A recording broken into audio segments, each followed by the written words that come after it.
এবং হরমুজ প্রণালী এখনো কন্ট্রোলে রেখেছে ইরান। অন্যদিকে মার্কিন গণমাধ্যমগুলো ট্রাম্পের অসহায়তা প্রকাশ করেছে। বলছে পাকিস্তানকে দিয়ে কোন রকম ফেস সেভিং ঘটিয়েছে মার্কিন প্রেসিডেন্ট ডোনাল্ড ট্রাম্প। এই পর্যায়ে এসে বিজয় কার পকেটে গেছে, কোন দিকে যাচ্ছে বিশ্ব রাজনীতি, এই বিষয়গুলো আলোচনা এখন খুব সহজ হয়ে গেছে আমাদের জন্য। দর্শক, চলুন আমরা একটা, একটা করে আপনাদের সেই গুরুত্বপূর্ণ খবরগুলো দেবার চেষ্টা করছি। আপনারা যদি দেখতে এবং শুনতে পান ক্লিয়ার আমাকে একটু কমেন্ট করে জানাবেন। ইরানের প্রেসিডেন্ট মাসুদ পেজেশকিয়ান সহ একটি প্রতিনিধি দল পাকিস্তানে পা রেখেছে। তাদেরকে অভ্যর্থনা দিয়েছে পাকিস্তানের ফিল্ড মার্শাল আসিম মনির এবং প্রধানমন্ত্রী শাহবাজ। পাশাপাশি ইরানের আমেরিকার প্রতিনিধি দল আসার আগেই মার্কিন অ্যাম্বাসেডর যিনি পাকিস্তানে রয়েছেন, তিনি গুরুত্বপূর্ণভাবে মানে খুব জরুরিভাবে দেখা করেছেন পাকিস্তানের স্বরাষ্ট্রমন্ত্রী মহসিন নকভির সাথে। আমরা সেটি আপনাদের কালকে রাতে বলেছি। ইরান বলে দিয়েছে যে আমরা যে শান্তি আলোচনার জন্য এসেছি, এটি মূলত তখনই বাস্তবায়িত হবে যখন ইসরায়েল লেবাননে হামলা বন্ধ করবে। যদি তারা এই হামলা বন্ধ না করে তাহলে কোনো আলোচনা হবে না। আমরা পাকিস্তানে এসেছি, প্রয়োজনে চাক দিয়ে চলে যাব। কিন্তু আলোচনা করব না যতক্ষণ না পর্যন্ত তারা লেবাননে হামলা বন্ধ না করে। বিভিন্ন গণমাধ্যমের সূত্রে জানা গেছে গত ২৪ ঘন্টায় লেবাননে হামলায় অর্ধশত নিরীহ মানুষ প্রাণ হারিয়েছে। ১৫০০-র মতো মানুষ আহত হয়েছে। প্রিয় দর্শক, এখন যে বিষয়গুলো সবচেয়ে বেশি গুরুত্ব পাচ্ছে যে এই শান্তি আলোচনাটি কতদূর যাবে। পাকিস্তানের প্রতিরক্ষা মন্ত্রী খাজা আসিফ ইসরায়েলকে উদ্দেশ্য করে তার বক্তব্য প্রকাশ করেছেন। তিনি এমনভাবে দেশটিকে চেপে ধরেছেন বা বলেছেন যে এরাই পুরো পৃথিবীতে শান্তি বিনষ্ট করছে। যখন দুটো দেশ শান্তি আলোচনার প্রস্তুতি নিচ্ছে, তখন নতুন করে এই অঞ্চলে যুদ্ধ ছড়িয়ে দিয়ে অশান্তি সৃষ্টি করছে সেই দেশটি। আরো অনেক কথা বলেছেন, আমি বলতে চাচ্ছি না। এর পরবর্তী ইসরায়েলের প্রধানমন্ত্রীর দফতর থেকে এটার ব্যাখ্যা দেওয়া হয়েছে এবং তিনি বলেছেন যে পাকিস্তান এমন একটি কথা বলবে বা এটা বলবে এটা আমরা আশা করিনি। তিনি পাকিস্তানকে ব্লেম দিয়েছেন এবং মিস্টার ট্রাম্পকে পাকিস্তানের পক্ষ থেকে স্পষ্ট বলা হয়েছে যে আপনি আমাকে যুদ্ধ বন্ধে টেনে এনেছেন। মানে আপনি চাপ দিয়েছেন যেন আমি আলোচনা করি। মানে অদৃশ্যভাবে পাকিস্তান এটা বলতে পারছে না যে আপনি ইরানের মার খেয়ে যখন চটা হয়ে যাচ্ছেন, লম্বা হয়ে যাচ্ছেন, সোজা হয়ে যাচ্ছেন সাপের মতো, তখন আপনি আমাকে দিয়ে যুদ্ধ বন্ধের জন্য বলেছিলেন যে তুমি আমাকে একটা প্রস্তাব দাও। মানে বিষয়টা কি হয়েছে একটু বুঝাই বলি আপনাদের, তাহলে বুঝবেন। যখন ইরানকে বিশ্ব সভ্যতা থেকে মুছে ফেলার হুমকি দিলেন ট্রাম্প, এরপর ইরানের লাখো কোটি মানুষ রাস্তায় নেমে গেছে ইরানের পক্ষে লড়াই করতে। ট্রাম্প বুঝে গেলেন যে ইরানকে কিচ্ছু করা যাবে না। এই ইরান দমবে না, এটা অদম্য ইরান। এটা ভয় পাওয়া ইরান নয়। তখন কি করবেন? তিনি পারমাণবিক মেরে ফাঁসি কাস্টে ঝুলবেন? তিনি চিন্তা করলেন কি করা যায়? তো আসিম মনির এবং শাহবাজকে একটি ড্রাফট পাঠালেন। Pakistan's PM message on x, আপনারা দেখেছেন ড্রাফট সব। এটা নিয়ে নিউ ইয়র্ক টাইমস এবং ফাইন্যান্সিয়াল টাইমস বেশ বড় করে খবর প্রচার করেছে। বলা হচ্ছে যে মার্কিন প্রেসিডেন্ট নিজে এই ড্রাফট তার অফিস থেকে লিখে শাহবাজ শরীফকে পাঠিয়েছেন। শাহবাজ শরীফ হুবহু তার এক্স এ পোস্ট করে দিয়েছেন।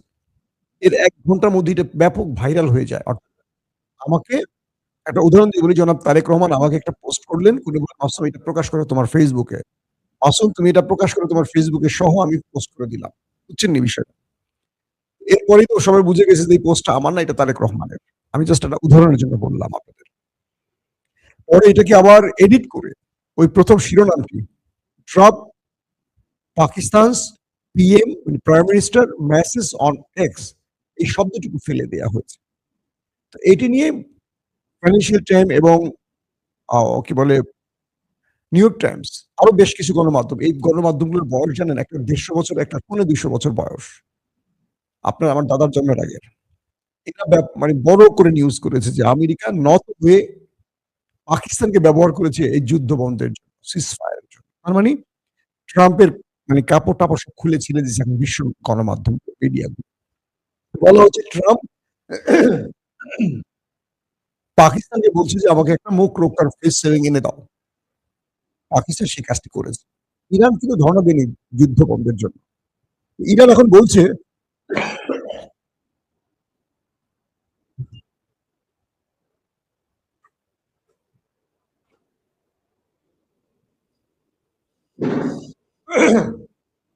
সরি দর্শক।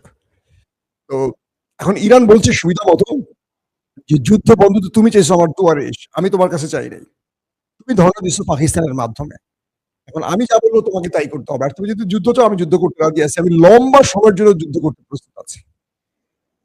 ইতিমধ্যে আপনারা ওই মুভিটি দেখেছেন কিনা আমি দেখাবো। এটার কপিরাইট আসে কিনা বুঝতেছি না। প্রয়োজন আছে অন্য ভিডিওতে। ইরানে যে পাইলট উদ্ধারের অপারেশনটি চালিয়েছিল আমেরিকা, এটা নিয়ে একটা এআই দিয়ে দুর্দান্ত মুভি বানিয়েছে ইরান। ওই মুভিটা দিয়ে পুরো কাপড় খুলে দিয়েছে আমেরিকার কমান্ডো বাহিনীর মার্কিন প্রেসিডেন্ট ট্রাম্পের। সেখানে দাবি করা হচ্ছে প্রচুর সংখ্যক সেনা মারা গেছে। শুধু তাই নয়, আজকে কুয়েতে থাকা একজন মার্কিন মেরিন সেনা একটি টেলিভিশনে ইন্টারভিউ দিয়েছে এবং তার মুখটাকে ডিফোকাস করে ব্লার করে রেখেছে। আমি নিজে দেখলাম বসে, বসে। সেখানে বলা হয়েছে যে, "আপনি যে আমাদের ক্যামেরার সামনে আসছেন একজন সেনা সদস্য, আপনার তো এটার জন্য শাস্তি হবে।" তখন বলছে যে, "এই শাস্তি মৃত্যুর চেয়ে শাস্তি মেনে নিতে আমি এটা প্রস্তুত আছি।" তিনি বলছেন, "ইরান আমাদের উপর যে মিসাইল এবং ড্রোন হিট করেছে, এগুলো বিশ্ব গণমাধ্যমে সেইভাবে আসতে দেয়নি আরব রাষ্ট্র এবং মার্কিন আ রাষ্ট্র ব্যবস্থা।" কি হয়েছে সেখানে? ইরানের ড্রোনে আমাদের শত, শত না হাজার, হাজার সেনা মারা গেছে। কে বলছে? আমেরিকানরা। ইরান যে দাবি করছে না আজকে ৬০০-৫০০ মেরেছি, এই তথ্যগুলো নাকি ঠিক। কে বলছে? মার্কিন সেনা সদস্য। বলছে যে আমাদেরকে এমন ধোলাই দিয়েছে, এমন মার দিয়েছে যে আমাদের হাত পা বেঁধে আমেরিকা ছেড়ে দিয়েছে। আমাদের রাডার সিস্টেম ধ্বংস। প্রতিরক্ষা ব্যবস্থা কাজ করছে না। আর ইরান এই ব্যবস্থাগুলো সব ধ্বংস করে দিয়ে আমাদেরকে চারদিক থেকে ড্রোন দিয়ে হিট করেছে। শত, শত ড্রোন হিট করেছে আমাদের উপর। কিচ্ছু নেই আমাদের। আমাদের প্রচুর সেনা মারা গেছে। কিন্তু আমেরিকা বলছে মাত্র ১৩ জন। সেনাই নাকি ৪ জন। এই সংখ্যাটাই তাদের সারা জীবন প্রকাশ করেছে। তিনি প্রশ্ন করছেন যে ইরান এতগুলো যে অ্যাটাক করেছে সে অ্যাটাক গুলো কোথায় গেছে? আমাদের একটা বেস ঠিক নেই। এই বেস গুলো যখন সব ধ্বংস হয়ে গেছে তাই বেজে থাকা সেনা সদস্যরা কোথায় গেছে? উপরে তিনি দায়িত্ব নিয়ে বলছেন যে আমি জানি এটার জন্য আমার অনেক বড় শাস্তি হবে। যদিও তিনি মুখটাকে অন্ধকার করে ডিফোকাস রেখে টেলিভিশনে ইন্টারভিউ দিয়েছেন। বলছেন ইরান আমাদের উপর যে অ্যাটাক গুলো করেছে এটা ভয়াবহ মাত্রায় করেছে। কিন্তু আমেরিকা এটা প্রচার করেনি। আরব রাষ্ট্র এটা প্রচার করেনি। আমাদের সেনারা প্রচুর প্রাণ হারিয়েছে, প্রচুর। তারা দিক-বিদিক ছুটোছুটি করেছে, পালিয়ে যাওয়ার চেষ্টা করেছে। এখন আমরা বাধ্য হয়ে আসছি। কারণ সেনাবাহিনীর মনোবলটি ভেঙে পড়েছে। সেনাবাহিনীর ভেতর থেকে এসব ভেঙে পড়েছে। ইরানের সাথে এই লড়াই করতে গিয়ে মার্কিন সেনাবাহিনীর নেভাল, এয়ারফোর্স তাদের সবার মনোবল ভেঙে গেছে। কে বলছে? মার্কিন সদস্য। বুঝতে পারছেন? ইরান কেন ট্রাম্পকে এই যুদ্ধবিরতিতে বাধ্য করেছে? কি ধোলাইটা দিছে? হয়তো আমরা গণমাধ্যমে সেই বিষয়গুলো দেখছি না। ২ নম্বর বিষয়। ট্রাম্প লেবাননের হামলা বন্ধে নেতানিয়াহুকে ফোন করেছেন। বলছেন যে, "তুমি লেবাননে হামলা বন্ধ করো মিস্টার নেতানিয়াহু। কারণ ইরান এখানে আক্রমণ চালালে বিরতির যে আমাদের আলোচনা, শান্তি চুক্তি এখানে বসবে না। তারা প্রয়োজনে আরো ৬ মাস যুদ্ধ করতে চায়। আমাদের তো প্রস্তুতি নাই। একটু সময় লাগবে।" নেতানিয়াহু বলতেছে, "ট্রাম্প এটা কেমন কথা? আমি একটা সুযোগ পেয়েছি ইরান এখন যুদ্ধবিরতিতে যাবে। আমি একটু লেবাননকে দুর্বল করে তার কিছু ভূমি-টুমি দখল করব ফিলিস্তিনের মতো।" বলছে, "এটা সম্ভব না। আমি ন্যাটোর সাথে কথা বলছি, ন্যাটো সাপোর্ট দিচ্ছে না। আমি ন্যাটোকে হুমকি দিচ্ছি যে ভেঙে ফেলবো, ন্যাটোর সাথে আমি থাকবো না। ন্যাটো তাতেও রাজি। ন্যাটো আমাকে কোন সাহায্য করবে না। ইউরোপ আমাকে সাহায্য করবে না। আমি কার মাধ্যমে করব? এক ইরান বাইরে আমাকে সোজা করে ফেলছে। আমি ওকে জাহান্নামী বানাবো, পাথরের যুগে পাঠাবো, সভ্যতা ধ্বংস করব। হুঁশিয়ারি দেওয়ার পরে ও আরো বেশি রেডি আমাকে মারার জন্য। ওকে আর ভয় দেখায় লাভ হচ্ছে না। কম তো মারি নাই ওদেরকে। তুমি একটু সীমিত করো, লেবাননে হামলা বন্ধ করো। যুদ্ধবিরতিটা ঘটায় নতুবা ইরান হরমুজ খুলবে না। এরা খুব ঘাউরা জাতি। এরা কথা শুনছে না। এদেরকে কথা শুনাইতে পারতেছি না। এরা তো আমার ডরাচ্ছে না। ট্রাম্প বলছে যে ইরানের জন্য আজকে আমেরিকানরাই আমারে মানতেছে না। আজকে আমাকে পাকিস্তান বলতেছে যে, "তুমি আমাকে ১০ টা চুক্তি দিয়া তুমি আবার অস্বীকার করলা কেন যে লেবাননে হামলা বন্ধের জন্য ইরান কোনো চুক্তি করেনি? ইরানের প্রেসিডেন্ট মাসুদ পেজেশকিয়ান প্রকাশ্যে মাঠে নেমে বলেছে, যতক্ষণ লেবাননে হামলা চলবে কোনো আলোচনা হবে না। তারা পাকিস্তানে গেছে, পাকিস্তান তাদের কাছে বীরত্বপূর্ণ সংবর্ধনা দিয়েছে। যেই বিমানটিতে করে ইরানের প্রতিনিধি দল, মাসুদ পেজেশকিয়ান সহ যে প্রতিনিধি দল আসছে, তাদেরকে ইরান থেকে গর্ডন করে নিরাপত্তা দিয়ে পাকিস্তানের ফাইটার জেট নিয়ে আসছে। সেই ফিল্মি স্টাইলে চারদিক থেকে পাকিস্তানের ফাইটার জেট, মাঝখানে ইরানের প্রতিনিধি দলের বিমান। পাকিস্তান বলছে যে, ইসরায়েল তোমার যদি সাহস থেকে একটা মারো আমাকে। মানে পাকিস্তানে যদি হিট করে পাকিস্তান সরাসরি যুদ্ধে জড়ায় যাবে, কারো দিকে তাকানোর সময় থাকবে না। এটা তো একটা ভিনগুলের জাতি। যতই এরা সৌদি কিংবা আরবের কি বলে আমেরিকার পাত্রীপুক, তারপরও এরা কিছু জায়গায় এদের শক্ত জায়গা আছে। নরেন্দ্র মোদীর অবস্থা খুব খারাপ। তিনি এখন মানসিকভাবে বিপর্যস্ত, কারণ আমেরিকা ইরানের এই যুদ্ধ বন্ধে মূল মধ্যস্থতা করছে এখন পাকিস্তান। মূল ফরমেটে, মূল ফোকাসে এখন পাকিস্তান। এটা নরেন্দ্র মোদীর জন্য খুবই টেনশনের খবর, খুব মনোবেদনার খবর শুরু হয়ে গেছে।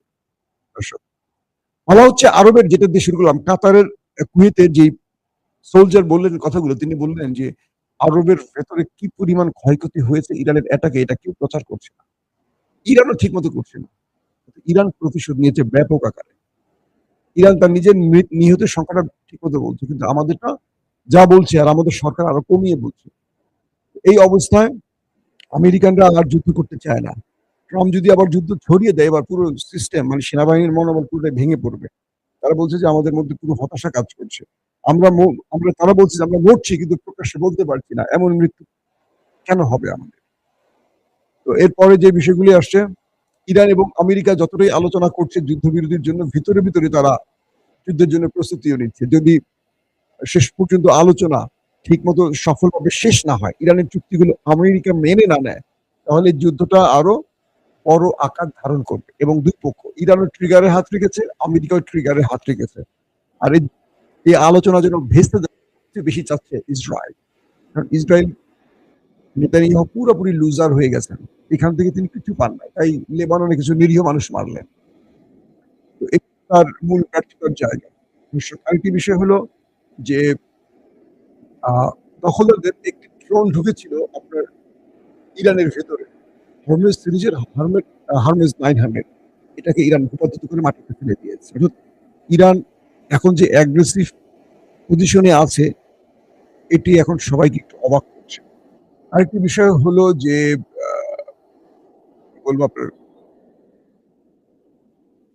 ট্রাম্প এবং নেতানিয়াহুর মধ্যে যে আলোচনাগুলো হয়েছে, সে আলোচনাগুলো অনেকগুলো গণমাধ্যমে উঠে এসছে। গণমাধ্যমগুলো দেখছি, আমাদের স্ক্রিনের সামনে দেখা যাচ্ছে।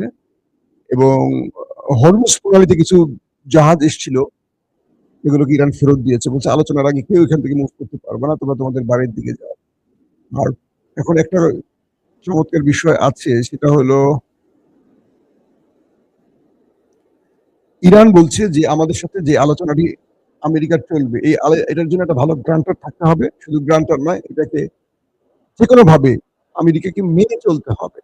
আলোচনা ভেস্তে দিয়ে আবারও ইসরায়েলের প্রচারণা আমাদের হিট করবে, এগুলো আমরা বরদাস্ত করবো না। হরমুজ প্রণালী তখনই খুলবো যখন আমাদের 10টা চুক্তি আমেরিকা মেনে নেবে, কোনো ছাড় নয়। আর আমেরিকা বলছে যে কিছু শর্ত একটু শিথিল করতে, কিন্তু ইরান কোনো শর্ত শিথিল করতে রাজি না। ইরান বলছে যে লাগে তুমি যদি চাও লম্বা যুদ্ধের জন্য আমরা প্রস্তুত আছি, কিন্তু ইরান কোনো ব্যাপারে আর ছাড় দিবে না, ঘোষণা দিয়ে দিয়েছে। আজকে সকল পৃথিবীর সবার ফোকাস, নজর এখন পাকিস্তানে, ইরান এবং ইসলামাবাদের বৈঠকে, ইরান এবং আমেরিকার বৈঠকে। আমরা এই বৈঠকের আপডেট খবর জানাবো। আমি আজকে সারাদিন পাকিস্তানের সাংবাদিকদের সাথে কানেক্ট আছি, তাদের কাছে এক্সক্লুসিভ তথ্য নেওয়ার জন্য অপেক্ষা করছি। তো যখনই পাবো, জুমার নামাজের পর আমি আপনাদের সাথে আবারও লাইভে হাজির হওয়ার চেষ্টা করবো। এখনকার মতো বিদায় নিতে চাই। আপনারা ভালো থাকবেন, আমার জন্য দোয়া করবেন। আল্লাহ হাফেজ। ওপেন দাইস মানে সত্যকে সত্য বলা, মিথ্যেকে মিথ্যে বলা। আমরা শোনা কথা নয়, চোখে যা দেখি তাই বলি।